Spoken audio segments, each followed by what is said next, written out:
قوم ہے، اس کو دیکھ کے اسے جو ہے نا اس کا دل وہ اس کی مشکل پہ اس کا دل وہ ہو جائے، اور وہ خوش ہو تو دیکھ کے خوش ہو جائے، اس طرح کا ہونا چاہیے۔ ان کے حق میں دعائیں مغفرت کرو اور دین کے کام میں ان کو بھی شریک مشورہ رکھو۔ پھر جب تمہارا عزم کسی رائے پہ مستحکم ہو جائے تو اللہ پہ بھروسہ کرو۔ اللہ کو وہ لوگ پسند ہیں جو اسی کے بھروسے پر کام کرتے ہیں۔ اللہ تمہاری مدد پر ہو تو کوئی طاقت تم پر غالب آنے والی نہیں، اور وہ تمہیں چھوڑ دے تو اس کے بعد کون ہے جو تمہاری مدد کر سکتا ہو؟ بس جو سچے مومن ہیں ان کو اللہ ہی پر بھروسہ رکھنا چاہیے۔ بار بار اللہ تعالیٰ ہمیں کہتے ہیں کہ توکل اللہ ضرور ہونا چاہیے، کیونکہ جب بندے کے اندر توکل نہیں ہوتا، جب ہی جو ہے بندہ چلاتا ہے، جزا فضا کرتا ہے، صبر نہیں کرتا ہے۔ جتنا زیادہ توکل ہوگا بندہ، اتنا ہی زیادہ اللہ تعالیٰ پہ ایمان اس کا مضبوط ہوگا۔ لیکن ہاں، اسباب انسان کو دنیا کے اختیار کرنے چاہیے، ایسا نہیں ہے کہ بس انسان اللہ پہ توکل کر کے بیٹھ جائے۔ جیسے یہ کہ اونٹ کو باندھیں گے، ٹھیک ہے نا، باندھنے کے بعد پھر توکل کرے گا اللہ کی، یہ نہیں کہ اونٹ کو چھوڑ دیا وہ کہیں بھی جاتا پھر رہا ہے اور پرواہ نہیں ہے، نہیں، باندھنے کے بعد انسان پھر توکل کرے گا کہ ہاں اب میں نے اس کو باندھ دیا، اب اللہ تعالیٰ تو اس کی حفاظت فرمائے۔ تو دنیا کے کوئی بھی معاملات ہیں، بیماری آ گئی ہے تو بیماری کا علاج کریں اور پھر اللہ پہ توکل کریں، گولی کھائیں، دوائی کھائیں، تو یہ جب جو کمانے کے لیے نکلیں گے، پیسہ آئے گا تو گھر چلے گا، پھر بیٹھ گئے اللہ تعالیٰ دے گا، تو یہ توکل نہیں ہے۔ توکل یہ کہ انسان اسباب اختیار کرے پھر اللہ پہ توکل کرے۔ کسی نبی کا یہ کام نہیں ہو سکتا کہ وہ خیانت کر جائے، اور جو کوئی خیانت کرے وہ اپنی خیانت سمیت قیامت کے روز حاضر ہو جائے گا۔ پھر ہر متنفس کو اس کی کمائی کا پورا پورا بدلہ مل جائے گا، اور کسی پر کچھ ظلم نہیں ہوگا۔ یعنی اس نے کیا کہا تھا، وہ کیوں مال غنیمت کی محبت میں گرفتار ہو گئے تھے؟ انہوں نے کہا کہ سارے مال تو نیچے والے لوگ لے جائیں گے، اور اوپر سے بھی جو ہے درے سے بھی اتر کے نیچے آ گئے تھے، تو وہی سمجھ رہے تھے کہ بس جس کو جو مل گیا اور نبی صلی اللہ علیہ وسلم کے پاس چلے جائیں گے، لے لے کے ان کو نبی صلی اللہ علیہ وسلم دے دیں گے، ٹھیک ہے نا، ہمارے پاس کچھ نہیں آئے گا۔ تو یہاں پر اللہ تعالیٰ یہی بات کریں کہ کسی نبی کا یہ کام نہیں ہو سکتا ہے کہ خیانت کر جائے، ٹھیک ہے، جو بھی مال غنیمت ہوتا ہے وہ سب میں برابر سے بڑھتا، تو پھر ہر متنفس کو اس کی کمائی کا پورا پورا بدلہ مل جائے گا۔ بھلا یہ کیسے ہو سکتا ہے کہ جو شخص ہمیشہ اللہ کی رضا پر چلنے والا ہو، وہ اس شخص کیسے کام کرے جو اللہ کے غضب میں گھر گیا ہو، اور جس کا آخری ٹھکانہ جہنم ہو جو بدترین ٹھکانہ ہے۔ یہاں پر دو رویوں کا موازنہ کیا گیا ہے، ٹھیک ہے نا، کہ جیسے ایک شخص اچھا ہے، اللہ کی رضا پہ چلنے والا ہے، ٹھیک ہے، اور ایک جو ہے وہ اللہ کے غضب میں گھرنے والا ہے، تو دونوں کے رویے ہیں۔ تو اللہ تعالیٰ مختلف ہم قرآن میں پڑھیں گے، اللہ تعالیٰ بار بار رویوں کا موازنہ کرائے گا، جیسے جاننے والا اور نہ جاننے والا برابر ہو سکتے ہیں، مومن اور غیر مومن ہو سکتے ہیں، متقی اور فاجر برابر ہو سکتے ہیں، ٹھیک ہے نا۔ تو جس طرح رویوں کا فرق ہے، اسی طرح انسان کے اعمال میں بھی فرق ہوگا۔ تو اچھے رویے ہوں گے تو اعمال بھی بہترین ہوں گے، اور خراب رویے ہوں گے تو ان کے جو ہے رویے بھی اسی طریقے سے ہوں گے۔ پھر اس طرح سے ان کے درجات بھی ہیں، اعمال جتنے اچھے ہوں گے، درجات بھی قیامت کے دن اتنے ہی اچھے ہوں گے۔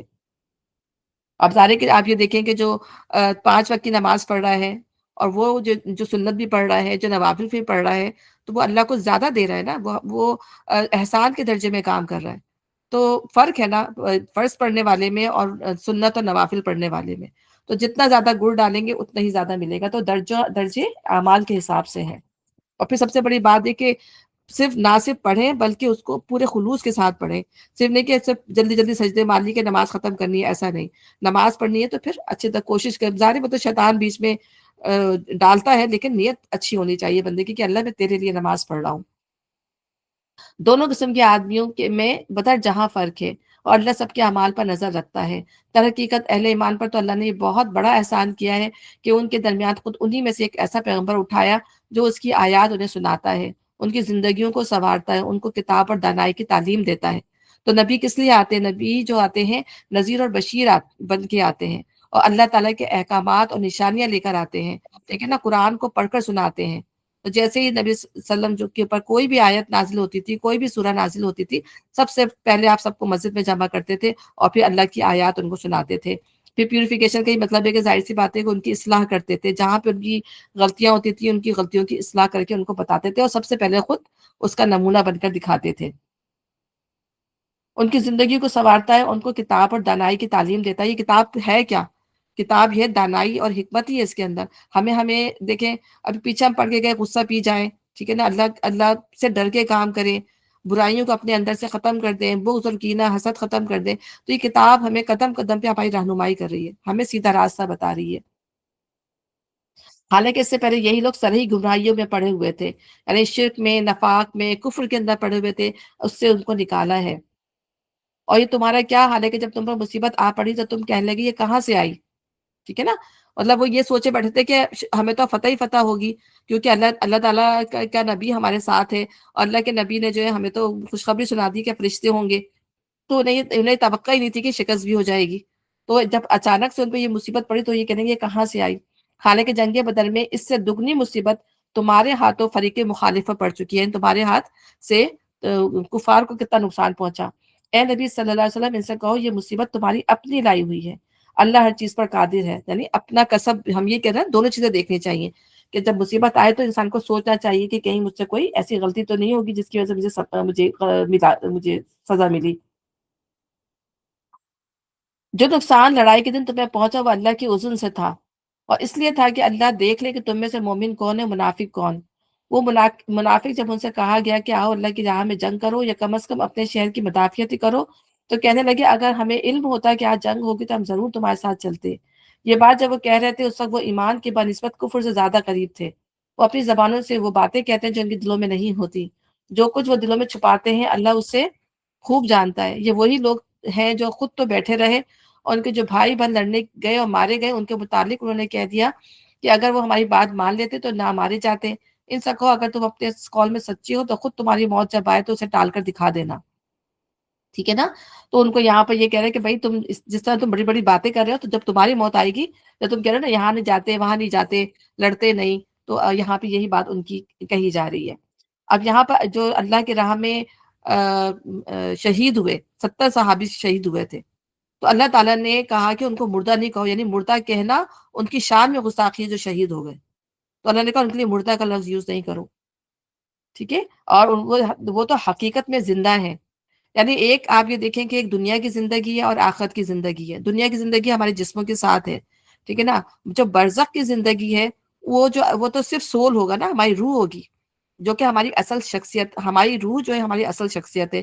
جب ہماری اصل شخصیت ہمارے دل سے، ہمارے جسم سے نکل جاتی ہے تو جسم جو ہے وہ بس ایک جانور رہ جاتا ہے، جیسے جانور کا جسم ہے نا، کچھ بھی نہیں ہے، جیسے ایک قالب ہے بس سمجھے۔ تو جب اصل شخصیت نکل جاتی ہے تو جسم کے اندر کچھ بھی باقی نہیں رہتا، وہ بس ایک ڈیڈ باڈی ہو جاتی ہے۔ تو یہ اصل میں یہ ہماری اصل شخصیت ہے۔ جب یہ برزخ میں جاتی ہے تو جو شہید ہوتے ہیں، جو انبیاء ہوتے ہیں، تو پھر وہاں پر ان کو جو ہے وہ جسم دیا جاتا ہے اللہ تعالیٰ کی طرف سے، اور ساری متشابہات میں سے ہے کہ وہ کس طرح کا جسم دیا جاتا ہے، اور انہیں وہ جنتیں جو عارضی جنتیں بنا کے اللہ نے رکھی ہیں مسلمانوں کے لیے، نیک لوگوں کے لیے، وہ ان کو دی جاتی ہیں۔ اور یہ سب کے لیے نہیں ہے، وہ بتایا تھا نا میں نے کہ جو 70,000 لوگ بغیر حساب کتاب کے جنت میں داخل ہوں گے ان کی بات کی جا رہی ہے، اس میں شہید بھی شامل ہیں۔ اور پھر وہ جو ہے سبز پرندوں کے قالب میں ہوتی ہے، اور جہاں چاہتے ہیں کھاتے پیتے ہیں، گھومتے پھرتے ہیں۔ اور ان میں سے جو شہید ہیں، جو جب ان سے اللہ تعالیٰ کہتے ہیں کہ اللہ اپنی نعمتیں ان کو گنواتا ہے، پھر کہتا ہے کہ تمہاری آرزو کیا ہے، تو وہ کہتے ہیں کہ ہمیں جو ہے ہمیں پھر دنیا میں ہمیں بھیج دے، اور تاکہ ہم لڑیں اور پھر ہم جو ہے تیری راہ میں جو ہے لڑ کر جو ہے پھر تیری راہ میں آئیں۔ تو اللہ تعالیٰ کہتا ہے کہ یہ میری سنت نہیں ہے، یعنی تم جو کچھ مانگو گے میں دوں گا، لیکن دنیا میں واپس بھیجنے والی میری سنت نہیں ہے۔ تو یہاں آ گیا ایک دفعہ، پھر وہ واپس زمین پہ جا نہیں سکتا، ٹھیک ہے نا؟ تو پھر اللہ تعالیٰ ان کو نہیں بھیجتا، یعنی کہ شہادت کو پانے کا جو مزہ ان کو لگتا ہوگا تو وہ کوئی بھی آرزو نہیں کرتا وہاں پہ سے آنے کی واپس دنیا کے اندر، لیکن ایک شہید ہے جو آرزو کرتا ہے بار بار آنے کی۔ تو وہ حقیقت میں زندہ ہیں، اپنے رب کے پاس رزق پا رہے ہیں، جو کچھ اللہ نے اپنے فضل سے انہیں دیا اس پر وہ خوش و خرم ہے، اور مطمئن ہے کہ جو اہل ایمان ان کے پیچھے دنیا میں رہ گئے اور ابھی وہاں نہیں پہنچے، ان کے لیے بھی کسی خوف اور رنج کا موقع نہیں۔ وہ اللہ کے انعام اور اس کے فضل پر شاداں فرحاں ہیں، اور ان کو معلوم ہو چکا ہے کہ اللہ مومنوں کے اجر کو ضائع نہیں کرتا۔ یعنی مومن جو ہے وہ دنیا میں بھی خیر بانٹنے والا ہوتا ہے اور آخرت میں بھی خیر، یعنی جب وہ وہاں جاتے ہیں تو اپنے مومنوں کے لیے دعا کرتے ہیں کہ اللہ تعالیٰ جو میرا بھائی بنوا رہ گیا وہ بھی آ جائے، وہ بھی مجھ سے مل جائے آ کے۔ تو خیر کے معاملے میں بخیل نہیں ہوتا، دوسروں کو شریک کرنے والا ہوتا ہے۔ جن لوگوں نے زخم کھانے کے بعد بھی اللہ اس کے رسول کی پکار پر لبیک کہا، ان میں جو اشخاص نیکوکار اور پرہیزگار ہیں ان کے لیے بڑا اجر ہے۔ اور وہ جن سے لوگوں نے کہا کہ تمہارے خلاف بڑی فوجیں جمع ہوئی ہیں ان سے ڈرو، تو یہ سن کر ان کا ایمان اور بڑھ گیا، اور انہوں نے جواب دیا کہ ہمارے لیے اللہ کافی ہے اور وہی بہترین کارساز ہے۔ یعنی ایک کے بعد دوسرا امتحان نری۔ اس وقت جو ہے نبی صلی اللہ علیہ وسلم جو ہے انہوں نے نبی صلی اللہ علیہ وسلم نے فوراً اپنے صحابہ کو جمع کیا، انہوں نے کہا ابھی جو ہے نا وہ چلے تو گئے، ہو سکتا ہے وہ واپس آ جائیں، کچھ پتہ نہیں ہے ان کفار کا کہ ان کا دماغ جو مائنڈ چینج ہو جائے اور وہ یہاں آ جائے۔ تو نبی صلی اللہ علیہ وسلم حالانکہ اتنی بری ان کی حالت ہو گئی تھی، لیکن نبی صلی اللہ علیہ وسلم کی پکار پر انہوں نے لبیک کہا، ٹھیک ہے، اور وہ سارے کے سارے جو ہے اس مقام پر، احد کے مقام پر دوبارہ جمع ہوئے، جو بچ گئے تھے ساتھی ان کے، یعنی 70 صحابہ شہید ہوئے تھے، تو باقی جو صحابہ تھے وہ نبی صلی اللہ علیہ وسلم کے ساتھ انہوں نے لبیک کہا، حالانکہ اتنی تکلیف کے باوجود بھی۔ تو وہاں پر جو ہے کچھ کوئی آ رہا تھا وہاں سے، جو لوگ، انہوں نے کہا کہ جو ہے تم وہاں تو بہت لشکر جمع ہے، بہت زیادہ وہ تمہاری طرف کر رہے ہیں، تو انہوں نے کہا ان کے ایمان بڑھ گیا، انہوں نے کہا کہ اب ظاہر اتنی بڑا ان کو جو سبق مل چکا تھا، تو انہوں نے یہی کہا کہ اب جو ہے یہ سن کر ان کا ایمان بڑھ گیا، انہیں جواب دیا کہ ہمارے لیے اللہ کافی ہے۔ اور اسی طرح اللہ تعالیٰ نے وہاں کیا فیصلہ کیا کہ وہاں بھی کوئی دو چرواہے جا رہے تھے، اور نبی صلی اللہ علیہ وسلم نے ان تک یہ پیغام، ان سے کہہ کے یہ پیغام ان تک پہنچایا کہ ان سے کہو کہ یہاں پہ نبی صلی اللہ علیہ وسلم نے کافی بڑی فوج جمع کی ہوئی ہے۔ تو انہوں نے جو ہے نا وہاں پہ جا کے کفار کو بتا دیا، تو وہ ڈر گئے، اور پھر وہ وہاں پہ ان کا ارادہ تھا، وہ جمع ہو رہے تھے کہ ہم یہ کیا کیا ہم نے کیوں چھوڑ دیا مسلمانوں کو؟ تو جب وہ یہ سنتے ہیں تو پھر وہ گھبرا کر جو وہ چلے جاتے ہیں، ٹھیک ہے نا۔ تو اس طریقے سے اللہ تعالیٰ نے بغیر پریشانی کے یہ کام کروا دیا، اور پھر اللہ تعالیٰ نے جو ہے مسلمانوں کا ایمان بھی دیکھ لیا کہ کس طریقے سے انہوں نے نبی صلی اللہ علیہ وسلم کی بات کو لبیک کہا۔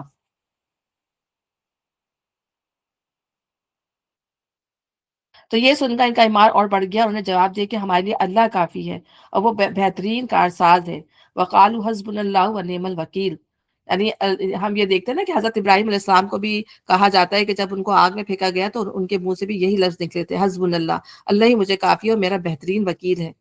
اور اسی طرح جو ہے نبی صلی اللہ علیہ وسلم کے جب بیٹے کا انتقال ہوا تھا، تو نبی صلی اللہ علیہ وسلم نے یہی کہا تھا کہ حسبنا اللہ، اللہ ہی ہمیں کافی ہے۔ آنکھ تو روتی ہے اور دل غمگین ہے، لیکن ہم وہی بات کہیں گے جو اللہ کو پسند ہے، ٹھیک ہے نا۔ تو یہ جب بھی ہم پر بھی کوئی مشکل پڑے، ہم پہ بھی کوئی پریشانی آئے، تو انسان یہ پڑھ لے تو اللہ اس کے لیے کافی ہو جاتا ہے۔ اور صبح شام کی دعاؤں میں بھی ہے نا، حسبی اللہ لا الہ الا ہو، یہ سورۃ توبہ کی جو لاسٹ آیت ہے، تو اس کو پڑھتے ہیں تو دل کو بہت سکون ملتا ہے، اور جو مشکلات ہوتی ہیں الحمدللہ وہ آسان بھی ہوتی ہیں۔ آخر کار وہ اللہ تعالیٰ کی نعمت اور فضل کے ساتھ پلٹ آئے، ان کو کسی قسم کا ضرر بھی نہیں پہنچا، دیکھا نا، کوئی ضرر نہ پہنچا، اور اللہ کی رضا پر چلنے کا شر بھی انہیں حاصل ہو گیا۔ یعنی اس وقت جو نبی نے کہا تو انہوں نے لبیک کہا، تو اللہ نے یہی دیکھنا تھا اصل میں۔ اللہ بڑا فضل فرمانے والا ہے۔ اب تمہیں معلوم ہو گیا کہ وہ دراصل شیطان تھا جو اپنے دوستوں سے تو خواہ مخواہ ڈرا رہا تھا، لہٰذا آئندہ تم انسانوں سے نہ ڈرنا، مجھ سے ڈرنا اگر حقیقت میں صاحب ایمان ہو۔ یعنی اللہ سے ڈر ایمان کا تقاضا ہے۔ ایمان جب ہی پتہ چلے گا جب انسان اللہ سے ڈرنے والا ہو۔ تو اگر اللہ کا ڈر زیادہ ہو تو بندوں کا ڈر نکل جاتا ہے، اور اللہ کا ڈر کم ہو تو پھر انسان بندوں سے ڈرتا رہتا ہے کہ وہ یہ بندہ کیا کہے گا۔ جب ہم لوگوں سے ڈرتے ہیں نا، تو پھر اس کا مطلب ہے ہم اللہ سے نہیں ڈر رہے ہوتے۔ تو ہمیں یہ اپنا اپنا جائزہ لینا چاہیے کہ ہم یہ کام لوگوں سے ڈر کے کر رہے ہیں یا اللہ سے ڈر کے کر رہے ہیں۔ اے پیغمبر، جو لوگ آج کفر کی راہ میں بڑی دوڑ دھوپ کر رہے ہیں، ان کی سرگرمیاں تمہیں آزردہ نہ کریں، یہ اللہ کا کچھ نہ بگاڑ سکیں گے۔ اللہ کا ارادہ یہ ہے کہ ان کے لیے آخرت میں کوئی حصہ نہ رکھے، اور بالآخر ان کو سخت سزا ملنے والی ہے۔ جو لوگ ایمان کو چھوڑ کر کفر کے خریدار بنے ہیں، وہ یقیناً اللہ کا کوئی نقصان نہیں کر رہے ہیں، ان کے لیے دردناک عذاب تیار ہے۔ یہ ڈھیل جو ہم انہیں دیے جاتے ہیں، اس کو یہ کافر اپنے حق میں بہتری نہ سمجھیں۔ ہم تو انہیں اس لیے ڈھیل دے رہے ہیں کہ یہ خوب بارے گناہ سمیٹ لیں، پھر ان کے لیے سخت ذلیل کرنے والی سزا ہے۔ اللہ مومنوں کو اس حالت میں ہرگز نہ رہنے دے گا جس میں تم اس وقت پائے جاتے ہو۔ مسلمان کی جماعت کو اس حال میں دیکھنا پسند نہیں کرتا کہ ان کے درمیان سچے اہل ایمان اور منافق سب غلط غلط ہے، یعنی اللہ ان کو الگ کر کر رہے گا۔ وہ پاک لوگوں کو ناپاک لوگوں سے الگ کر کے رہے گا، مگر اللہ کا یہ طریقہ نہیں ہے کہ تم کو غیب پہ مطلع کرے، یعنی اس کے پروسیس سے گزرنا پڑے گا، ٹھیک ہے نا۔ اور کس طرح سے ہوگا وہ اللہ ہی بہتر۔ غیب کی باتیں بتانے کے لیے تو اپنے رسولوں میں سے جس کو چاہتا ہے منتخب کر لیتا ہے، لہٰذا امور غیب کے بارے میں اللہ اور اس کے رسولوں پر ایمان رکھو۔ اگر تم ایمان اور خدا ترسی کی روش پر چلو گے تو تم کو بڑا اجر ملے گا۔ یعنی یہ نبی کو اللہ تعالیٰ بتاتے رہیں گے، اور وہ تمہیں یعنی وہی نازل ہوتی رہے گی، گریجولی وہی نازل ہوئی ہے نا، جو دیکھیں 23 سال کے اندر وہی نازل ہوئی ہے۔ تو جیسے جیسے جو حالات ہوئے اسی کے مطابق، کیونکہ یہودی عیسائی یہی کہتے تھے یا کفار یہی کہتے تھے کہ ایک وقت میں قرآن کیوں نہیں نازل کر دیا گیا، یہ کیا تھوڑی تھوڑی وقت پہ سے یہ جو ہے قرآن نازل ہوتا ہے، آیتیں نازل ہوتی ہے، تاکہ اللہ تعالیٰ نے کیا بتایا، تاکہ ہم اس کو تمہارے دل کے اوپر نازل کریں، تاکہ تم اس کو سمجھو وقت کے لحاظ سے بھی اور دل کو مضبوط کرنے کے لحاظ سے بھی، کیونکہ نبی صلی اللہ علیہ وسلم کا دل اس کا متحمل نہیں ہو سکتا تھا کہ ایک وقت میں پورا قرآن جو ہے وہ اتار دیا جاتا۔ اور پھر جو مشکل تمہیں پیش آئی اس کے لیے بھی اللہ تعالیٰ نے لکھا نا کہ جو مشکل تمہیں پیش آتی تھی تو ہم تمہیں اس کے لیے جو ہے تمہیں جو ہے سجھا دیتے تھے یا تمہیں وحی کے ذریعے بتا دیتے تھے، تو منتخب کر لیتا ہے۔ جن لوگوں کو اللہ نے اپنے فضل سے نوازا ہے، پھر وہ بخل سے کام لیتے ہیں، وہ اس خیال میں نہ رہے کہ بخیلی ان کے لیے اچھی ہے، نہیں، یہ ان کے حق میں نہایت بری ہے۔ جو کچھ اپنی کنجوسی سے جمع کر رہے ہیں وہی قیامت کے روز ان کے گلے کا طوق بن جائے گا، اور زمین اور آسمان کی میراث اللہ ہی کے لیے ہے، اور تم جو کچھ کرتے ہو اللہ اس سے باخبر ہے۔ جب نبی وسلم جو تھے تقاضا کرتے تھے، مانگتے تھے، تو اس وقت جو ہے جو لوگ بخیلی کر رہے تھے، خاص طور پہ منافقین تھے جو بخیلی کرتے تھے، ان کے پاس سب سے زیادہ پیسہ، یہودیوں کے پاس سب سے زیادہ پیسہ جو تھے منافقین کے پاس تھا، اور سب سے زیادہ دل انہی کے بخیل تھے اللہ کے راستے میں دینے کے لیے۔ تو یہاں پہ یہی بات اللہ تعالیٰ فرما رہے ہیں۔ اللہ تعالیٰ نے ان لوگوں کا قول سنا جو کہتے ہیں کہ اللہ فقیر اور غنی ہے، ٹھیک ہے نا، یہ یہودیوں کا قول ہے، یہ یہودیوں کا قول تھا۔ قرآن مجید میں جب یہ آیت آئی کہ منزل الذی یقرض اللہ قرضا حسنا، کون ہے جو اللہ کو اچھا قرض دے، تو اس کا مذاق اڑاتے ہوئے یہودیوں نے کہنا شروع کیا کہ جی ہاں اللہ میاں مفلس ہو گئے، اب وہ بندوں سے قرض مانگ رہے ہیں، نعوذ باللہ، ٹھیک ہے نا، یعنی اللہ ہی کا مال ہے اور اللہ تعالیٰ ہم سے تقاضا کر رہا ہے۔ اللہ تعالیٰ تو خود کہتا ہے نا کہ اللہ نے تو ہم سے تھوڑا سا مال مانگا ہے، فرض یقین کریں کہ اللہ تعالیٰ نے صرف زکوٰۃ کا 2.5% مانگا ہے، اور چیریٹی کا بھی ہمیں وہ نہیں ہے، مطلب یہ تو اللہ تعالیٰ یہاں پہ ان جنگ کا معاملہ تھا تو اللہ تعالیٰ نے ان کو انکریج کیا ہے۔ میں بتائی نا صحابہ کا معاملہ ڈفرینٹ ہے، لیکن اگر ہم صرف زکوٰۃ دیتے ہیں، چیریٹی نہیں دیتے، تو ہم سے نہیں پوچھو گی کہ تم نے چیریٹی کیوں نہیں دی تھی۔ لیکن جو صدقات کے جو فائدے ہیں وہ اتنے زیادہ فائدے ہیں کہ وہ میں نے پہلے بھی بتایا تھا کہ جب ایک مرنے والے کو یہ اس کی اہمیت کا اندازہ ہوگا تو کہے گا کاش میں دنیا میں بھیجا جاؤں اور اللہ کے راستے میں جو ہے وہ خرچ کروں، اتنی زیادہ صدقات کے جو فائدے ہوں گے قیامت کے دن۔ تو یہ باتیں بھی ہم لکھ لیں گے، اس سے پہلے جو وہ پیغمبروں کو ناحق قتل کرتے رہے ہیں وہ بھی ہم ان کے نامہ اعمال میں ثبت ہے۔ تو جب فیصلے کا وقت آئے گا اس وقت ہم ان سے کہیں گے لو اب عذاب جہنم کا مزہ چکھو، یہ تمہارے اپنے ہاتھوں کی کمائی ہے، اللہ اپنے بندوں کے لیے ظالم نہیں ہے۔ جو لوگ کہتے ہیں اللہ نے ہم کو ہدایت کر دی کہ ہم کسی کو رسول تسلیم نہ کریں جب تک وہ ہمارے سامنے ایسی قربانی نہ کرے جس سے غیب سے آ کر آگ کھا لے، ان سے کہو تمہارے پاس مجھ سے پہلے بہت سے رسول آ چکے ہیں جو بہت سی روشن نشانیاں لائے تھے، اور وہ نشانی بھی لائے تھے جس کا تم ذکر کرتے ہو، پھر اگر ایمان لانے کے لیے شرط پیش کرنے میں تم سچے ہو تو ان رسولوں کو تم نے کیوں قتل کیا؟ یعنی آج بھی وہی نشانی مانگ رہے ہیں، لیکن جب اس زمانے میں وہ نشانیاں آئیں تو انہوں نے ان کو بھی جھٹلا دیا۔ بس اے محمد اگر یہ تمہیں جھٹلاتے ہیں تو تم سے پہلے بہت سے رسول جھٹلائے جا چکے ہیں جو کھلی کھلی نشانیاں اور صحیفے اور روشن بخشنے والی کتابیں لائے تھے، ٹھیک ہے نا۔ تو نبی صلی اللہ علیہ وسلم کو اللہ تعالیٰ جو ہے بار بار آپ کو کمفرٹ کرتے تھے کہ یہ تمہیں ہی نہیں جھٹلا رہے، تم سے پہلے بھی نبیوں کو جھٹلایا گیا ہے، آخر کار ہر شخص کو مرنا ہے اور تم سب اپنے پورے پورے اجر قیامت کے روز پانے والے ہو۔ کامیاب وہی ہے جو وہاں آتش دوزخ سے بچ جائے اور جنت میں داخل کر دیا جائے، رہی یہ دنیا تو یہ محض ایک ظاہر فریب چیز ہے، یعنی دنیا کی زندگی دھوکے کے سوا کچھ نہیں ہے۔ مسلمانوں تمہیں جان اور مال اور جان دونوں کی آزمائشیں پیش آ کر رہیں گی، اور تم اہل کتاب اور مشرکین سے بہت سی تکلیف دہ باتیں سنو گے، اگر ان سب حالات میں تم صبر اور خدا ترسی کی روش پر قائم رہو تو یہ بڑے حوصلے کا کام ہے۔ پھر اللہ تعالیٰ پھر فرما رہا ہے صبر کرو اور اللہ سے تقوی اختیار کرو، بار بار اللہ تعالیٰ یہی بات ہے، کیونکہ دو چیزیں جو ہیں اللہ کے راہ میں چلنے کے لیے بہت زیادہ ضروری ہیں۔ ان اہل کتاب کو وہ عہد بھی یاد دلاؤ جو اللہ نے ان سے لیا تھا کہ تمہیں کتاب کی تعلیمات کو لوگوں میں پھیلانا ہوگا، انہیں پوشیدہ رکھنا نہیں ہوگا۔ اور نبی صلی اللہ علیہ وسلم کا ارشاد ہے نا کہ جس شخص نے علم چھپایا اس کی منہ میں آگ کی لگام ڈالی جائے گی، یعنی جو بھی علم انسان کو حاصل ہے اسے ضرور اس کو آگے پہنچا دینا چاہیے، اس کو اپنے تک محدود نہیں رکھنا چاہیے۔ مگر اہل کتاب نے کیا کیا کہ نہ صرف اس کو چھپایا بلکہ اس میں تبدیلیاں کر دی، مگر انہوں نے کتاب کو پس پوچھ ڈال دیا اور تھوڑی قیمت پر اسے بیچ ڈالا۔ کتنا برا کاروبار ہے جو یہ کرتے ہیں۔ تم ان لوگوں کو عذاب سے محفوظ نہ سمجھو جو اپنے کرتوتوں پر خوش ہیں اور چاہتے ہیں کہ ایسے کاموں کی تعریف انہیں حاصل ہو جو فی الواقع انہوں نے نہیں کیے ہیں۔ مطلب وہ اپنی تعریف میں یہ سننا چاہتے ہیں کہ یہ حضرت بڑے متقی ہیں، دیندار ہیں، پارسا ہیں، خادم دین ہیں، ٹھیک ہے، حالانکہ وہ کام انہوں نے نہیں کیے ہوتے، اور اس کی تعریف وہ اپنے اس پہ ساری قربانی جو وہ عوام دیتی ہے، اور جو اس کے جو بڑے ہوتے ہیں، لیڈر ہوتے ہیں، وہ اپنی تعریف جو ہے خود سمیٹنا چاہتے ہیں، ٹھیک ہے نا۔ تو یہاں یہ بات کی جا رہی ہے، حقیقت میں ان کے لیے دردناک سزا تیار ہے۔ زمین اور آسمان کا مالک اللہ ہے اور اس کی قدرت سب پر حاوی ہے۔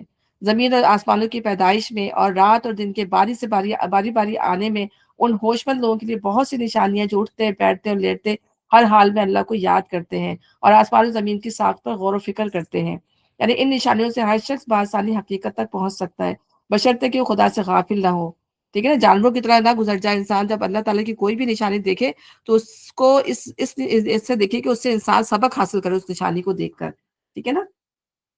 جیسے اللہ تعالیٰ خود قرآن میں کہتے ہیں کہ ابراہیم علیہ السلام جو تھے وہ ایک انسان تھے اکیلے، اللہ تعالیٰ ان کو زمین و آسمان کی سلطنتیں دکھایا کرتے تھے، اور اسی سے وہ اللہ تعالیٰ کی وحدانیت تک پہنچے کہ ہاں ان سب کو بنانے والا جو ہے ایک اللہ ہے، کوئی اور نہیں ہے، یہ مالک کائنات ہے۔ اور بہت سارے لوگ ہیں ابھی بھی جو کنورٹ ہوتے ہیں، جو مسلمان بنتے ہیں، وہ اس کائنات کی نشانیوں کو دیکھ کے ایمان لا رہے ہوتے ہیں یہ کیسے بن گئی چیزیں، مطلب ان کو کہتے ہیں کہ یہ خود نہیں بن سکتی. تو یہ کائنات کی نشانی ہے ہی ایسی چیز جو انسان کو اللہ کے قریب کرتی ہیں.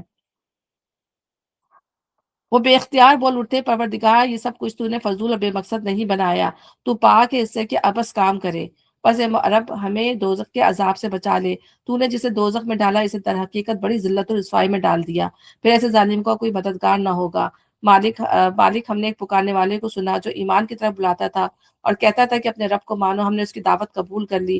بس اے ہمارے آقا جو قصور ہم سے ہوئے ہیں اس پر گزر فرما، اور جو برائیاں ہم میں ہیں انہیں دور کر دے، ہمارا خاتمہ نیک لوگوں کے ساتھ کر خداوندہ جو وعدے تو نے اپنے رسولوں کے ذریعے کیے ہیں ان کو ہمارے ساتھ پورا کر، اور قیامت کے دن ہمیں رسوائی میں نہ ڈال، بے شک تو اپنے وعدے کے خلاف کرنے والا نہیں ہے.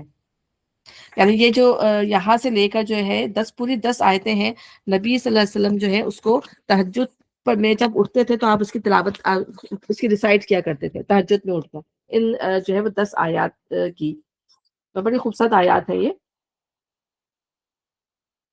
تو ان 10 آیات میں پہلی آیت میں اللہ تبارک تعالیٰ نے اپنے قدرت و طاقت کی چند نشانیاں بیان فرمائی ہیں، اور فرمایا کہ یہ نشانیاں ضرور ہیں لیکن کن کے لیے؟ اہل عقل و دانش کے لیے. اس کا مطلب یہ ہوا کہ ان عجائبات تخلیق اور قدرت الہیہ کو دیکھ کر بھی جس شخص کو اللہ تعالیٰ کا عرفان حاصل نہ ہو وہ اہل دانش ہی نہیں. لیکن یہ المیہ بھی بڑا عجیب ہے کہ عالم اسلام میں دانشور سمجھا ہی اس کو جاتا ہے جو اللہ کے بارے میں تشکیک کا شکار ہو. ٹھیک ہے نا، یعنی شک میں. اہل دانش کے ذوق ذکر اور ان کا آسمان زمین کی تخلیق پہ غور و فکر کرنے کا بیان ہے. جیسا کہ حدیث میں آتا ہے، نبی صلی اللہ علیہ وسلم نے فرمایا کھڑے ہو کر نماز پڑھو، اگر کھڑے ہو کر نہیں پڑھ سکتے تو بیٹھ کر، اور بیٹھ کر نہیں پڑھ سکتے تو کروٹ کے بل لیٹے لیٹے ہی نماز پڑھ لو. ایسے لوگ ہیں جو ہر وقت اللہ کو یاد کرتے ہیں اور اس کو یاد رکھتے ہیں اور آسمان زمین کی تخلیق اور اس کی حکمتوں پہ غور کرتے ہیں، جن سے خالق کائنات کی اس عظمت و قدرت، اس کے علم و اختیار، اس کی رحمت اور ربوبیت کی صحیح معرفت انہیں حاصل ہوتی ہے. تو وہ بے اختیار پکار اٹھتے ہیں کہ رب کائنات نے یہ کائنات یوں ہی بے مقصد نہیں بنائی، بلکہ اس کا مقصد بندوں کا امتحان ہے. جو امتحان میں کامیاب ہو گیا اسی کے لیے ابد الآباد تک جنتیں ہیں.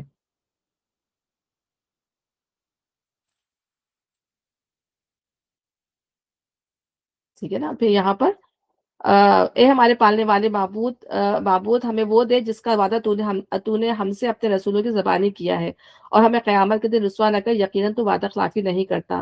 بس ان کے رب نے ان کی دعا قبول فرما لی کہ تم میں سے کسی کام کرنے والے کے کام کو خواہ وہ مرد ہو یا عورت میں ہرگز ضائع نہیں کرتا. تم آپس میں ایک دوسرے کے ہم جنس ہو، اس لیے وہ لوگ جنہوں نے ہجرت کی اور اپنے گھروں سے نکال دیے گئے اور جنہیں میری راہ میں ایذا دی گئی اور جنہوں نے جہاد کیا اور شہید کیے گئے، میں ضرور ان کی برائیاں ان سے دور کر دوں گا اور بالیقین انہیں جنتوں میں لے جاؤں گا جن کے نیچے نہریں بہ رہی ہیں. یہ ہے ثواب اللہ تعالیٰ کی طرف سے، اللہ تعالیٰ ہی کے پاس جو ہے بہترین اس کا جو ہے ثواب ہے. یعنی مرد ہو یا عورت کی وضاحت اس لیے کر دی کہ اسلام نے بعض معاملات میں مرد اور عورت کے درمیان ان کے ایک دوسرے سے مختلف فطری اور صاف کی بنا پر جو فرق کیا ہے، مثلا قوامیت اور حاکمیت میں. یعنی مرد کو جو ہے قوام بنایا گیا ہے قصب معاش کی ذمہ داری میں، جہاد میں حصہ لینے میں اور وراثت میں نصف حصہ ملنے میں. تو اس سے یہ نہ سمجھا جائے کہ نیک اعمال کی جزا میں بھی شاید مرد اور عورت کے درمیان کچھ فرق کیا جائے گا. تو اللہ کے یہاں جو ہے اعمال کے لحاظ سے یہ تو دنیا کے معاملات ہیں جو اللہ تعالیٰ نے ایک حکمت کے تحت رکھے ہیں دنیا کے اندر. لیکن اگر مرد اور عورت اگر دونوں سیم کام کر رہے ہیں تو دونوں کو اجر بھی برابر کا ملے گا. اگر 5 وقت کی نماز عورت بھی پڑھ رہی ہے مرد بھی پڑھ رہے ہیں تو دونوں کو برابر کا ثواب ملے گا، اس میں کوئی تفریق نہیں کی جائے گی.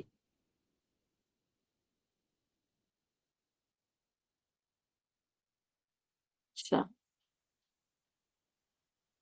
آگے کیا ہے؟ ایک منٹ میں دیکھوں.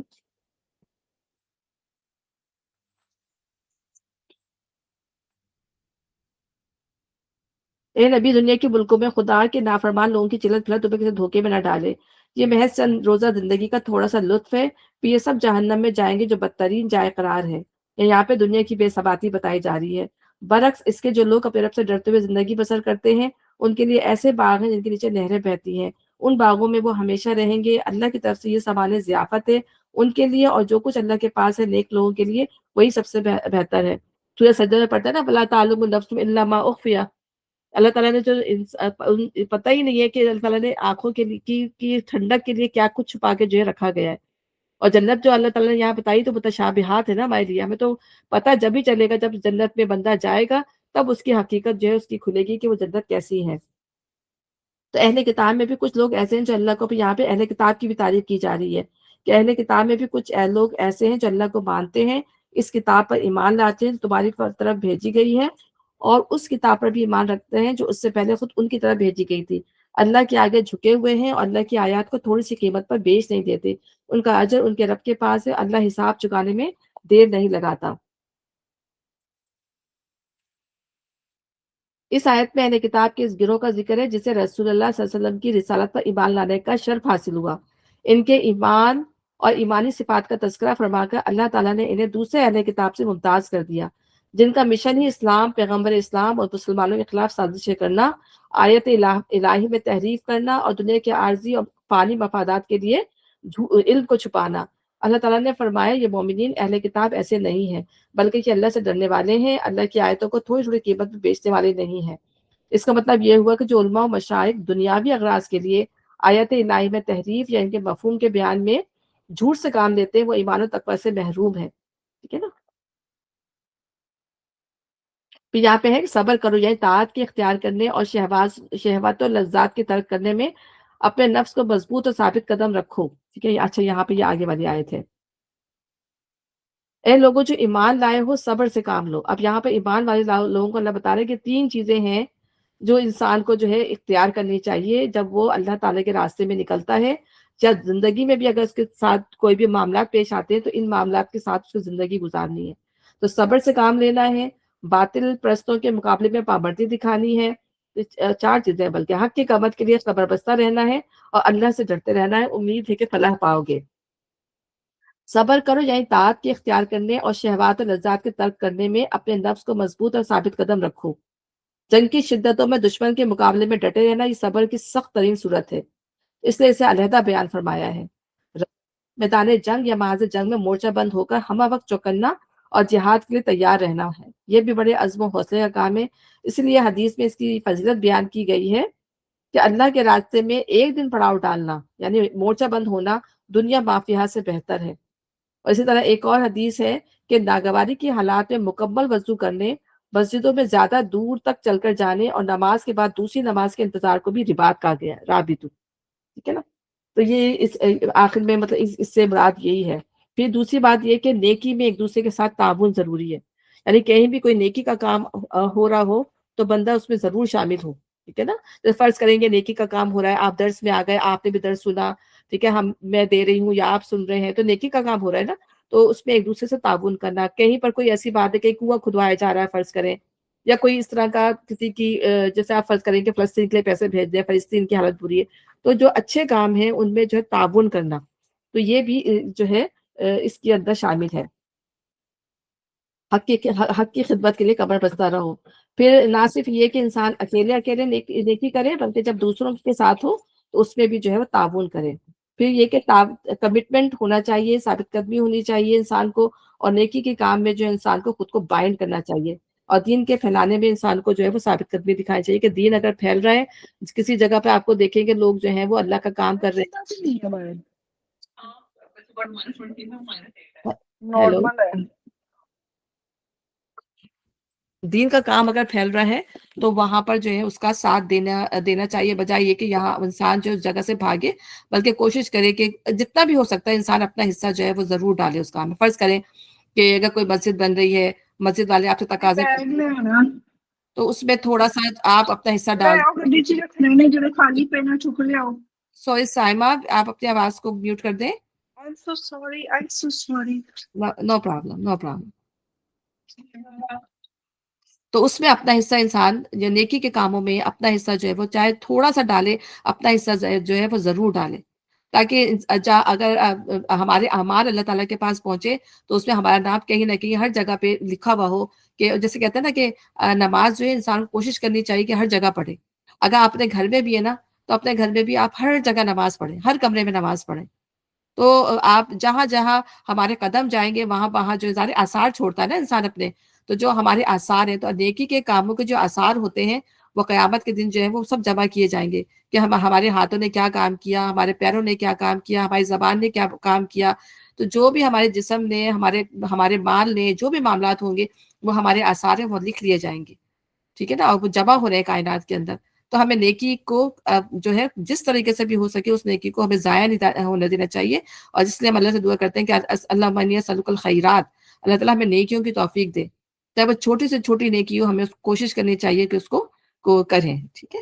تو یہاں پر اس کا یہی تھا، بس اللہ تعالیٰ توفیق دے کہ جہاں تک ہو سکتا ہے اپنی پوری کوشش کریں کہ اللہ کے راستے میں جو ہے کمر بستہ رہیں۔